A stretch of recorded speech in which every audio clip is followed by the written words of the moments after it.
요한복음 14장 1절부터 7절 본문을 통해 예수는 길이다라는 제목으로 하나님의 말씀을 증거하겠습니다. 여러분들 오늘 교회에 오실 때 어떤 길로 오셨습니까? 아직 자가용 비행기가 발명되지는 않았으니까 다 길을 통해 오셨죠.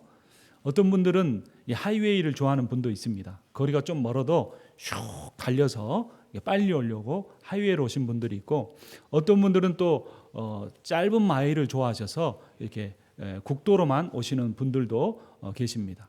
꼭 속도나 시간만의 문제가 아니라 국도로 오시는 분들은 주변의 풍경을 감상하면서 저기 들판에 옥수수가 이제 잘 자라고 있구나, 하늘에 구름은 참 푸르구나, 이렇게 감상하면서 오실 분들은 또 좁은 길로 오시는 분들도 계십니다.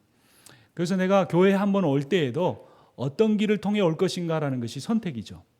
근데 우리의 인생을 살아가는 데 있어서도 선택이 있습니다. 어떤 길로 갈까? 빨리 가는 길을 선택할까? 천천히 가는 길을 택할까? 직선거리로 갈까? 아니면 구불구불하지만 내 인생을 조금 즐기며 여유 있게 갈까? 모든 것이 다 선택입니다. 혹시 이 인생은 길이다라는 말씀을 들어보셨죠? 이 남편분들이 결혼할 때 이제 아내에게 청혼하면서 나하고 결혼만 해주면 인생 비단길을 걷게 해주겠다 하신 분들 혹시 없으십니까? 과거를 돌아보며 회개해야 할지 모르겠습니다. 저는 사실 결혼하기 전부터 목사였기 때문에 그런 말 전혀 하지 않았습니다. 저와 결혼하면 가시밭길이다. 그래도 오겠느냐? 당신을 사랑하는 것만큼은 분명하다. 그리고 왔기 때문에 고생을 시켜도 좀 덜 미안하죠. 어떤 분은 나중에 결혼 생활 10년 하다가 갑자기 목회하겠다고 고집 피워서 한 분들은 더 할 말이 없으시겠죠. 그렇다고 하더라도 아내와 함께 살아가면서 서로 사랑하고 행복한 길을 가야 하겠죠. 도종환 시인이 가지 않을 수 없었던 길이라는 시를 썼습니다. 가지 않을 수 있는 고난의 길은 없었다. 몇몇 길은 거쳐오지 않았어야 했고, 또 어떤 길은 정말 발 디디고 싶지 않았지만 돌이켜보면 그 모든 길을 지나 여기까지 온 것이다. 한 번쯤은 꼭 다시 걸어보고 싶은 길도 있고, 아직도 해걸음마다 따라와 나를 붙잡고 놓아주지 않는 길도 있다. 그 길 때문에 눈시울 젖을 때 많으면서도 내가 걷는 이 길 나서는 새벽이면 남모르게 외롭고, 돌아오는 길마다 말하지 않는 쓸쓸한 그늘 짙게 있지만 내가 가지 않을 수 있는 길은 없었다. 그 어떤 쓰라린 길도 내게 물어오지 않고 같이 온 길은 없었다. 그 길이 내 앞에 운명처럼 파여 있는 길이라면 더욱 가슴 아리고, 그것이 내 발길이 데려온 것이라면 발등을 찍고 싶을 때 있지만 내 앞에 있던 모든 길들이 나를 지나 지금 내 속에서 나를 이루고 있는 것이다. 오늘 아침엔 안개 무더기로 내려 길을 뭉텅 자르더니 저녁엔 헤쳐온 길 가득 나를 혼자 버려둔다. 오늘 또 가지 않을 수 없던 길, 오늘 또 가지 않을 수 없던 길이라는 시입니다. 참 공감이 되는 부분이 많습니다. 또 한 시인은 길 위에서의 생각이라는 시를 썼습니다. 집이 없는 자는 집을 그리워하고 집이 있는 자는 빈 들녘의 바람을 그리워한다. 나 집을 떠나 길 위에 서서 생각하니 삶에서 잃은 것도 없고 얻은 것도 없다. 모든 것들의 빈 들녘의 바람처럼 세월을 몰고 다만 멀어져 갔다. 어떤 자는 울면서 웃을 날을 그리워하고 웃는 자는 또 웃음 끝에 다가올 울음을 두려워한다. 나 길가에 피어난 풀에게 묻는다. 나는 무엇을 위해 살았으며 또 무엇을 위해 살지 않았는가를. 살아있는 자는 죽을 것을 염려하고 죽어가는 자는 더 살지 못했음을 아쉬워한다.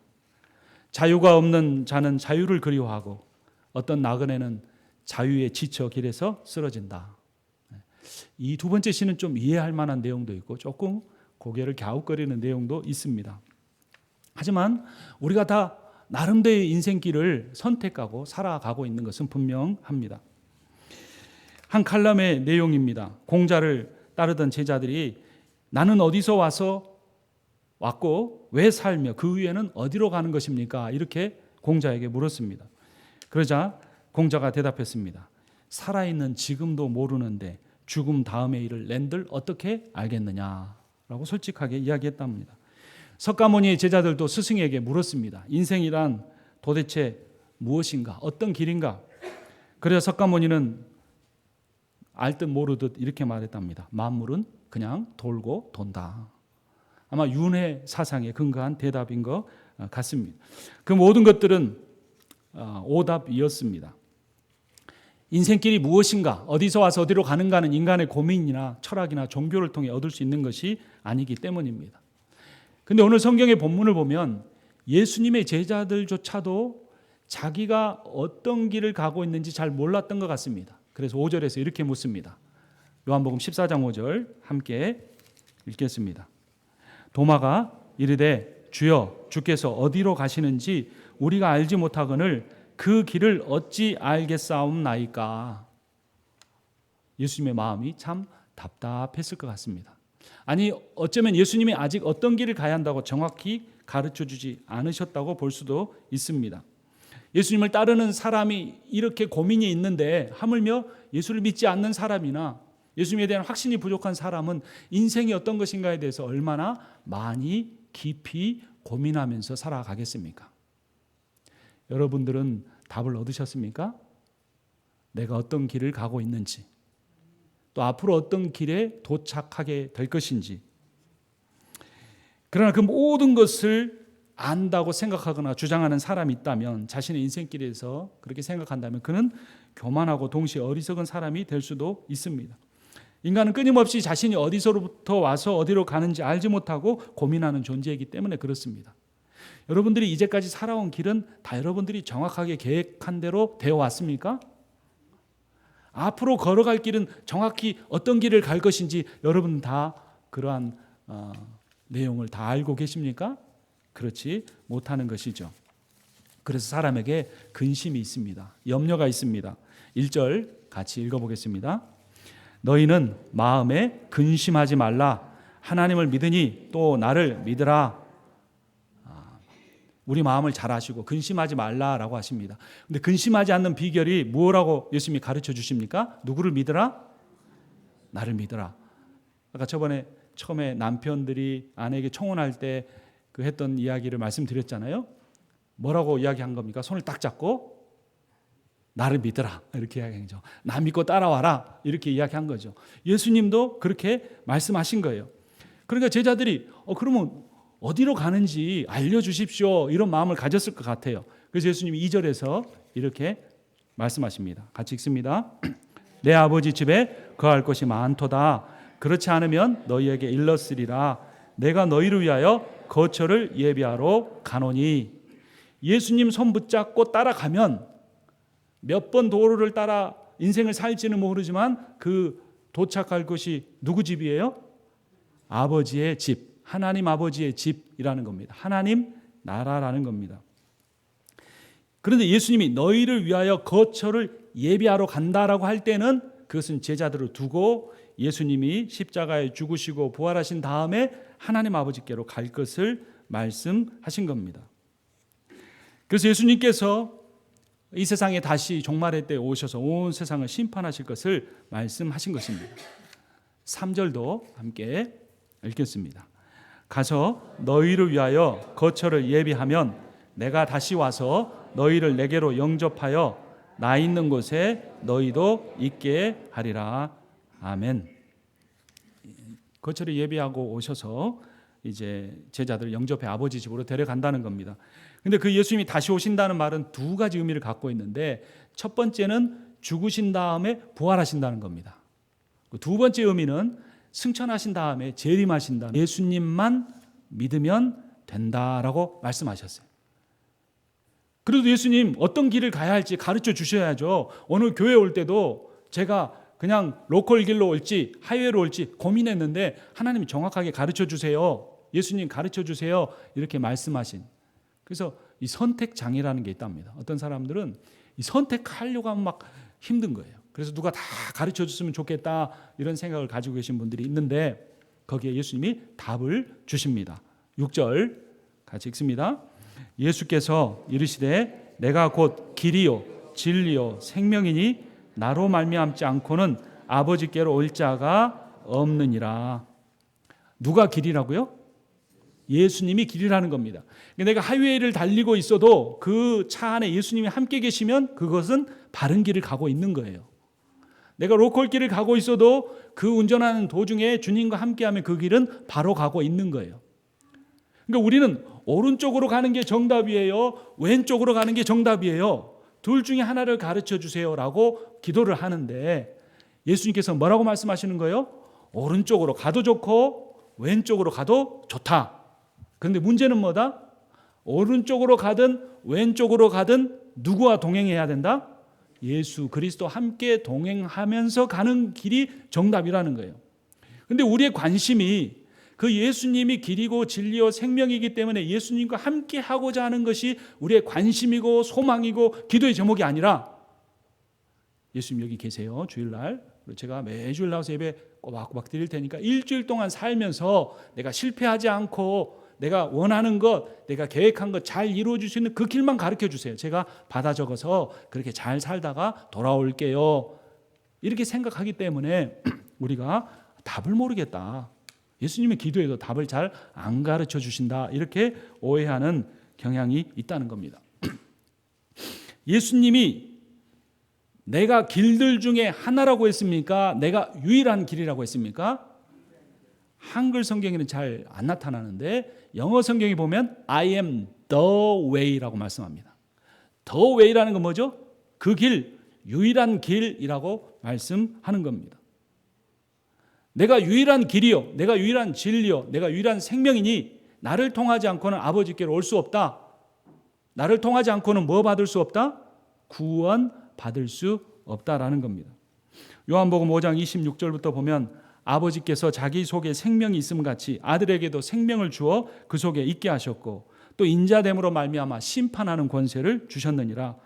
선한 일을 행한 자는 생명의 부활로, 악한 일을 행한 자는 심판의 부활로 나오리라. 예수님과 인생길을 함께 사는 사람은 어떤 부활로 나옵니까? 생명의 부활로 나옵니다. 그러나 정답이라고 생각하고 갔던 길이지만 예수님과 함께하지 않고 인생길을 사는 사람도 부활을 하는데 그 사람은 어떤 부활로 나옵니까? 심판의 부활로 나옵니다.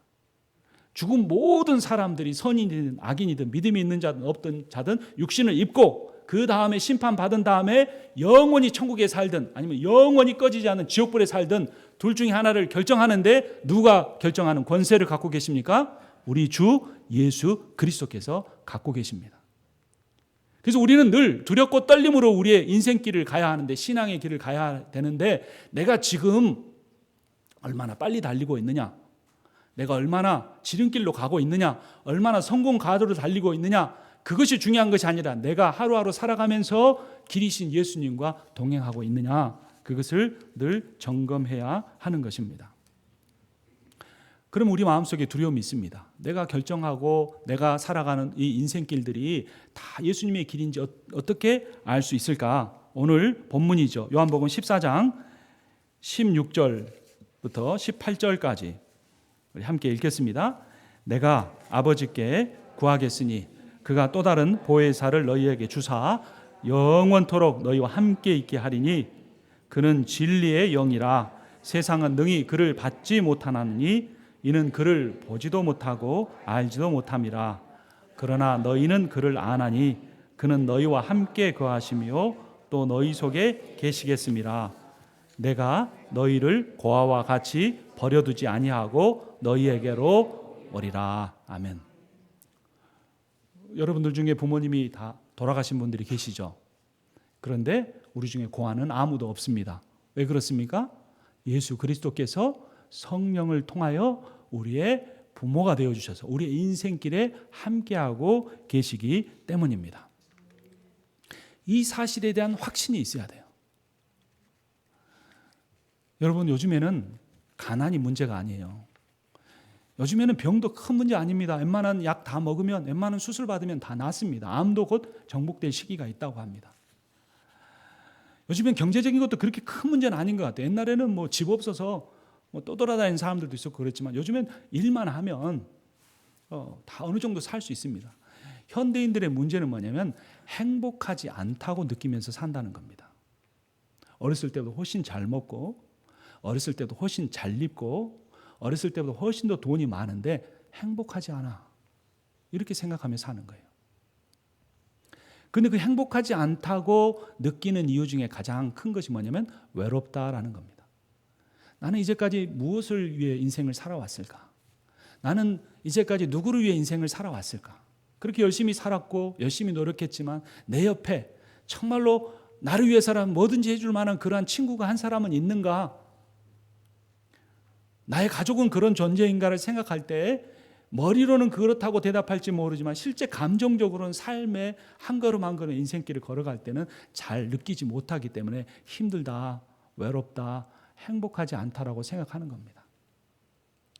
그런데 그런 것을 극복하려고 교회도 다녀보고 신앙생활 하는데도 그것을 느끼지 못하는 이유가 있다면 그것은 뭐냐면 우리 주님이 하늘 보좌 위에서 우리를 위해 기도하실 뿐만 아니라 성령을 통하여 나를 고아와 같이 내버려 두지 아니하시고 내 안에 계시고 나를 사랑하시고 나를 기뻐하시고 내 인생에 대한 계획을 가지고 계시고 내 손을 붙잡고 함께 해주신다는 사실을, 내 인생길에 함께 계신다는 사실을 깨닫지 못하거나 믿지 못하기 때문입니다. 우리가 가장 힘들다고 생각했을 때, 내가 가장 외롭다고 생각했을 때 우리 주님 우리를 꽉 껴안고 계셨어요. 내가 어떤 길로 가야 될지 모르겠다고 망설이고 있을 때 주님은 내 손을 붙잡고 저 길로 가라고 분명하게 말씀해 주셨어요. 근데 우리가 그 주님을 많이 생각하지 못하고 깊이 생각하지 못하고 살아가기 때문에 내 인생이 행복하지 않다라고 생각하며 살 때가 있다라고 하는 것입니다. 그래서 예수님은 지금 우리에게 이렇게 말씀하십니다. 마태복음 4장 19절 말씀인데 말씀하시되 나를 따라오라. 이렇게 말씀하셨습니다. 한번 따라서 하겠습니다. 나를 따라오라. 네. 주님이 지금 그렇게 말씀하고 계세요. 그러면 예수님을 따라간다는 것이 어떤 것인가를 우리가 생각해 봐야 되는데 같은 마태복음 16장 24절에서 주님이 이렇게 말씀하십니다. 이에 예수께서 제자들에게 이르시되 누구든지 나를 따라오려거든, 한번 따라서 합니다. 누구든지 나를 따라오려거든 자기를 부인하고 자기 십자가를 지고 나를 따를 것이니라. 두 가지를 말씀해 주셨어요. 따라오려면 첫 번째 뭐예요? 자기를 부인해라. 자기를 부인한다는 건 뭐냐면 자기 중심적인 삶을 살려고 하지 말아라 라는 겁니다. 세상 사람들은 교인들을 오해해요. 교인들은 세상 사람들보다 더 이기적이다, 자기들끼리밖에 모른다, 이렇게 오해합니다. 근데 우리는 그런 사람들이 아니에요. 예수 믿는다는 것은 어떤 사람이냐면 자기 중심적인 삶을 내려놓는 사람이에요. 왜냐하면 예수님께서 그 길을 가셨고 그 길을 가심으로 우리의 구원을 이루셨기 때문입니다. 그것을 자기를 부인하고 또 자기 십자가를 지고 간다고 하는데 이것을 좀 더 구체적으로 오늘 본문에서 이야기를 해주는데 그게 어떤 내용인지 21절 함께 읽겠습니다. 나의 계명을 지키는 자라야 나를 사랑하는 자니 나를 사랑하는 자는 내 아버지께 사랑을 받을 것이요 나도 그를 사랑하여 그에게 나를 나타내리라. 예수님을 따라가는 것이 자기를 부인하고 십자가의 길을 가는 거라 그랬는데 자기를 부인하고 십자가의 길을 가는 것이 누구를 사랑하는 길이라고요? 예수님을 사랑하는 것이다. 예수님을 사랑하는 사랑하는 삶이 그 예수님이 주신 하나님이 주신 계명을 지키는 것이다 라고 말씀해 주십니다. 그러면 예수님께서 우리에게 사랑하라고 말씀하신 것만 아니라 우리를 사랑하셨는데 구체적인 모습이 바로 앞장에 나타납니다. 요한복음 13장 한 장 앞으로 가보겠습니다. 요한복음 13장 12절에서 15절까지 교독합니다. 그들의 발을 씻으신 후에 옷을 입으시고 다시 앉아 그들에게 이르시되 내가 너희에게 행한 것을 너희가 아느냐? 나를 선생이라 또는 주라 하니 너희 말이 옳도다. 내가 그러하다. 같이 읽겠습니다. 내가 주와 또는 선생이 되어 너희 발을 씻었으니 너희도 서로 발을 씻어주는 것이 옳으니라. 아멘. 발은 사람의 몸 중에 가장 어떤 부분일까요? 더러운 부분입니다. 예수님께서 제자들의 발을 씻어주시고 우리의 발을 씻으셨다는 말은 우리의 모든 죄를 뭐 하셨다는 말씀일까요? 씻어주셨다, 용서하셨다라는 의미입니다. 근데 우리가 그렇게 씻김 받은 사람들에게 예수님이 뭐라고 명령하셨어요? 너희도 내가 너희의 발을 씻어준 것처럼 너희도 서로 뭐 해라? 발을 씻어주어라. 서로 뭐 하라는 겁니까? 용서하라는 말씀입니다. 근데 예수님의 명령은 용서에서 끝나지가 않습니다. 34절 같은 13장입니다. 34절에서 35절 함께 읽습니다. 새 계명을 너희에게 주노니 서로 사랑하라. 내가 너희를 사랑한 것 같이 너희도 서로 사랑하라. 너희가 서로 사랑하면 이로써 모든 사람이 너희가 내 제자인 줄 알리라. 아멘. 여러분, 하나님은 여러분을 사랑하십니다. 하나님은 여러분들을 사랑하세요. 그런데 우리가 그 말을 들을 때 우리의 인생길을 돌아봅니다. 주님이 나를 사랑하신다면 내 삶에 이렇게 고난이 많을까? 그때는 왜 실패하게 하셨을까? 그때는 오랫동안 그렇게 기도했는데 왜 응답하지 않으셨을까? 그 기도 제목은 왜 끝까지 안 들어주셨을까? 우리는 세상의 것들을 가지고 하나님의 사랑을 재보려고 합니다. 하지만 결국 인생은 우리가 기도했던 돈을 얼마나 많이 벌든 우리가 기도한 것처럼 얼마나 건강하게 살든 얼마나 오래 살든과 상관없이 끝이 있습니다. 그리고 그 끝 뒤에는 심판이 있습니다. 우리 된 것이라면 우리의 죄로 말미암아 심판을 받고 영벌에 처해지게 되지만 우리 주 예수 그리스도께서 우리를 사랑하시기 때문에 우리를 위하여 죽으시고 그분의 보혈로 말미암아 우리의 모든 죄가 깨끗이 사함을 받았습니다. 그래서 예수 그리스도의 보혈과 은혜로 말미암아 우리는 하나님의 자녀가 되었고 하나님의 자녀가 되는 권세를 누리게 이 세상을 살고 죽음 위에도 영원한 생명을 누리며 살 수 있습니다. 그리고 영원한 삶뿐만 아니라 내 매일매일의 삶 속에서도 그 주님이 나와 동행하시고 나를 사랑하신다 말씀해 주십니다.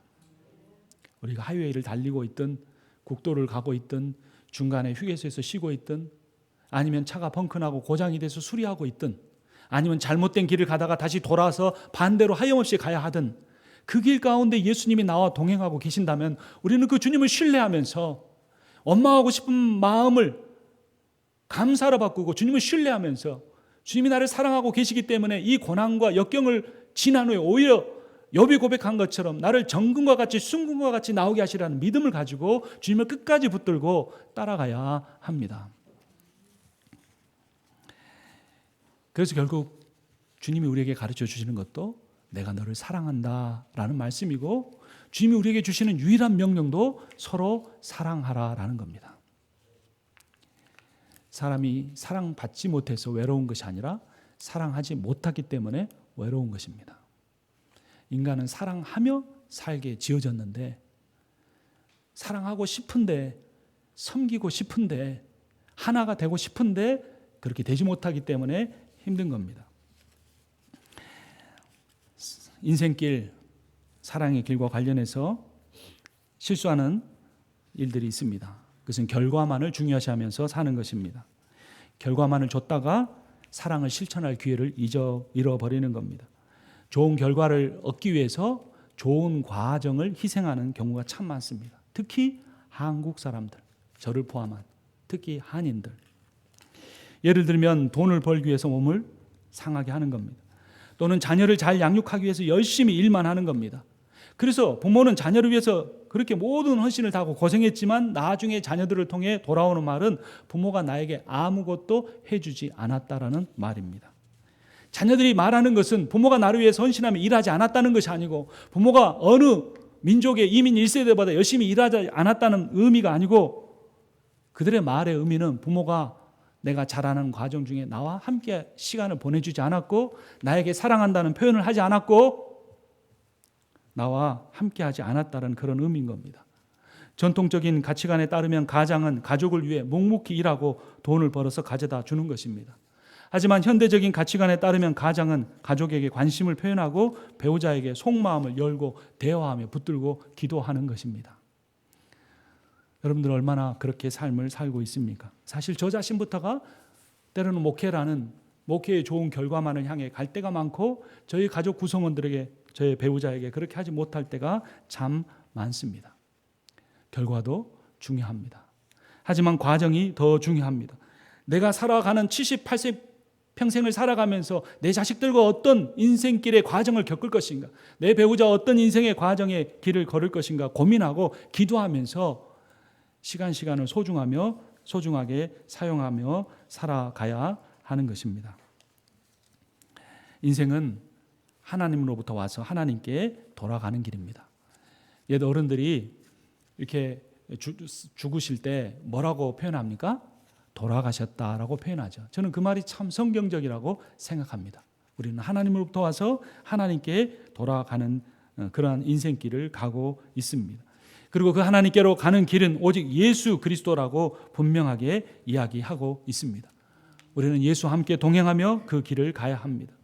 그런데 그 믿음의 길을 가는 것을 우리 예수 그리스도를 아는 것이라고 착각할 때가 있습니다. 아는 것이 아니고 예수의 길을 아는 것이 아니고 예수의 길을 걷는 것입니다. 내가 지난 한 주 동안 걸어온 그 삶의 길에 예수가 함께 있었는지 안 했는지를 분명하게 점검하고 회개하고 이번 주부터 다시 예수와 함께 가는 길을 가야 하는 것입니다.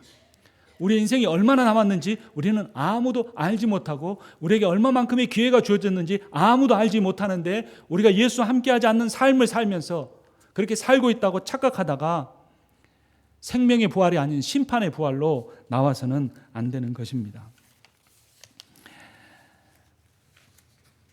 우리는 우리만 예수와 동행하는 길을 살 것이 아니라 우리 주변의 사람들에게 예수와 동행하는 길에 대해서 가르쳐주고 그렇게 동행하면서 살아야 합니다. 요한복음 1장에 보면 빌립이 나다나엘을 찾아가서 예수님에 대해 설명했습니다.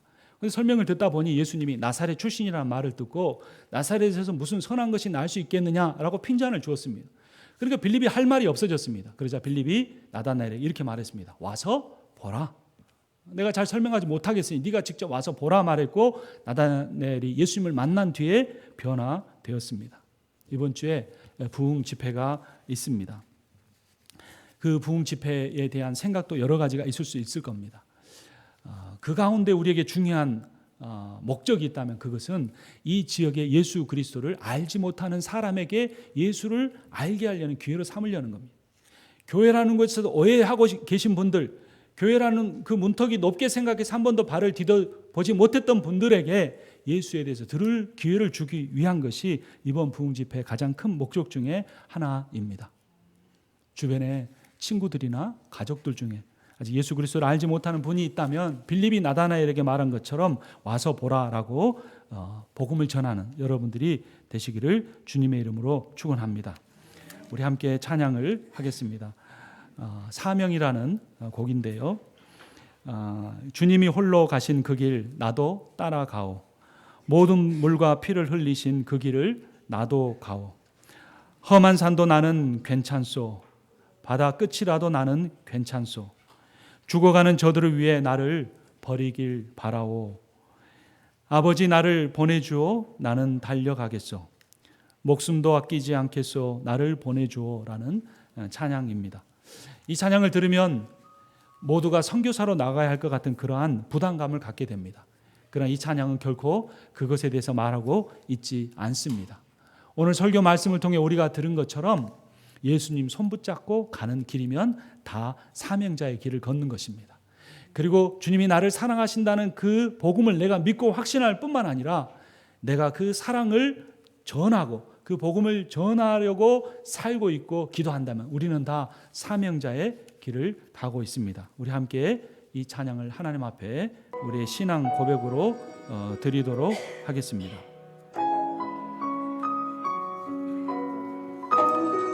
찬양을 아시는 분은 함께 부르시고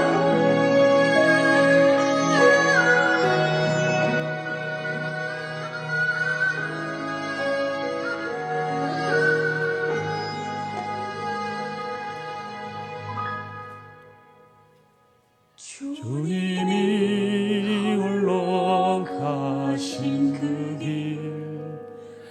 나도 따라가오.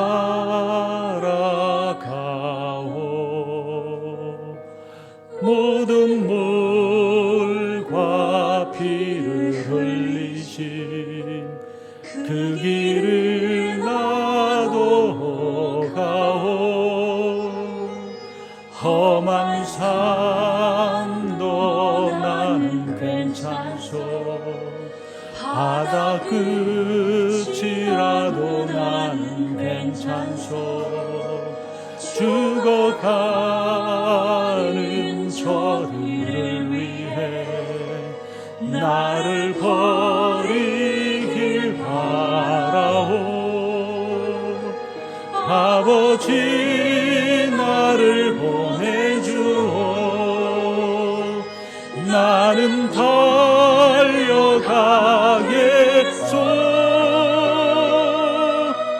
목숨도 아끼지 않겠소.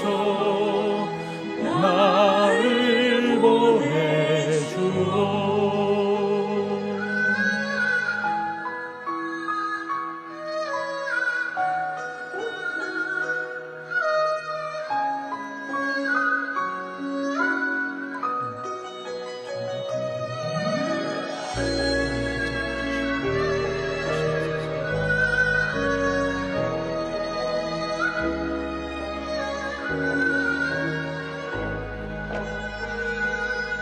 험한 산도 나는 괜찮소. 바다 끝이라도 나는 괜찮소. 죽어가는 저들을 위해 나를 버리길 바라오. 아버지 나를 보내주오. 나는 달려가겠소.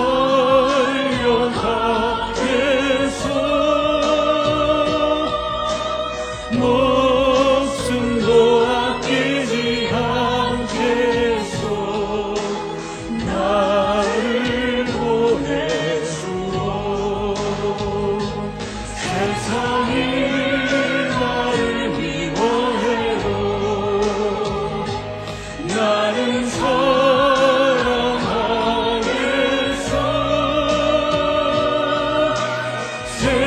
세상을 구원할 십자가 나로 나가오.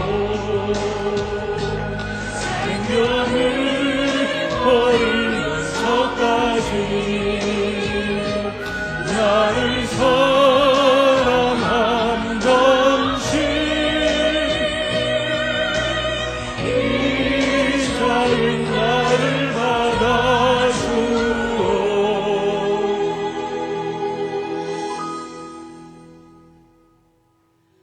나도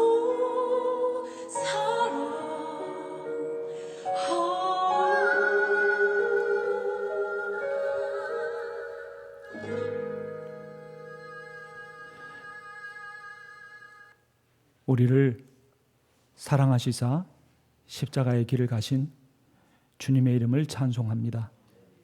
세상에는 사랑이 없고 내 안에도 사랑이 없지만 우리 주 예수 그리스도는 사랑 자체이심을 우리가 믿고 고백합니다. 예수 그리스도의 길이 사랑의 길이요, 그 사랑을 우리가 품고 경험하며 체험하며 살게 하여 주시옵소서. 우리의 가정에 사랑이 없다면 내가 먼저 예수의 사랑을 체험하고 우리의 배우자에게, 자녀에게 하나님의 사랑을 실천하고 고백하게 하여 주시옵소서. 주님, 우리 교회 가운데 하나님의 사랑이 없다면 내가 먼저 그 하나님의 사랑을 체험하고 고백하고 증거하며 실천하며 살게 하여 주시옵소서. 이 지역에도 수많은 사람들이 고단한 이민 생활 가운데 지쳐가고 죽어가고 있습니다. 하나님, 저들을 불쌍히 여겨주셔서 우리가 먼 곳까지 가지 않더라도 우리 주변에 있는 사람들에게 이 예수의 사랑을 전하고 실천하며 살게 해 주시옵소서. 예수 그리스도의 이름으로